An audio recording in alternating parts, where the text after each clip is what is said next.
Hey everyone, it's Amy from Donaldson, and this is Filtration in the Field.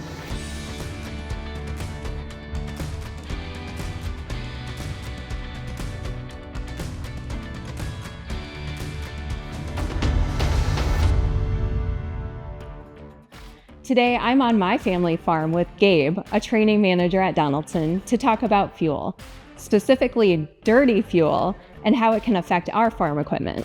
When we say dirty fuel, we're talking about debris and water and fuel. Water's bad because it promotes microbial growth and can cause some chemistry issues in the fuel. Water is also bad because it damages injectors and can corrode some of the components within the fuel system, which causes more than 25% of HPCR engine failures. When we talk about dirt and modern injectors, it's typically particles between bacteria and red blood cell in size, which wear out injectors and cause fuel system issues. No one wants downtime and the added expense of replacing fuel injectors and pumps, which are thousands of dollars. To prevent these issues and keep your fuel clean, always make sure you're using a quality fuel filter.